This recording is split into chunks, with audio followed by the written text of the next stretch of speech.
today we're joined by Keevy, who is part of the IDM group. Welcome, Will. Thanks for having me.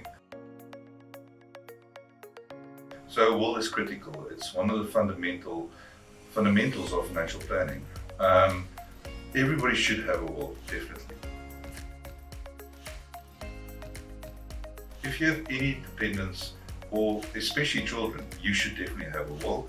And wills, furthermore, is there for people with significant estates, with a lot of assets. And by assets, I mean properties, liquid assets, shareholdings in companies and so forth.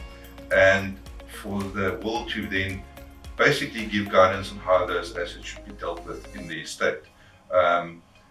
Specifically where there's trusts and so forth involved, and that's what we would call a complex will. So Will, you chatted about dependents and how critical it is to have a will, especially if you have dependents. What if you do not have any dependents? So in that case, I want to say it's that important unless you have a substantial asset base, in which case it's critical to have a will, because that gives you the ability to determine what happens to these assets after your death. How often should we review our wills? So I would review my will on life-changing events, getting married, getting divorced, having children, and as your estate grows over time. I would still keep it very simple and to the point. I wouldn't go into leaving specific little items like my fishing rod to Uncle Pete and things like that. Keep it to the point, keep it simple. Now that we're thinking about drafting our wills, who should we appoint to do this on our behalf? Well, a lot of people would think about getting a family member or somebody else to draft their will. I would make sure that person has experience in wills and winding and setting up estates. For me, I would go with one of the banks. Some of the insurance companies provide support in this. Your financial advisor should have somebody you can refer you to. And there's specific fiduciary companies that specialize in setting up wills and winding up estates. I would go with one of them.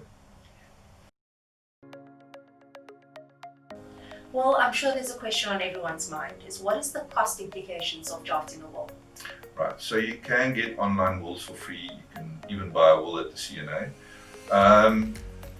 There's a whole lot of things that you can consider, but for me it's a cost of not using a professional. It's almost the biggest cost. So for me, use a professional, make sure that they set up your estate properly, and also that the person there's somebody specifically involved in running your estate when you pass away, because that's the most critical part. So for me, yes, you can go for a free will, but I'd rather go with a professional. There you have it, Just Money followers. Stay tuned for more videos. Ciao.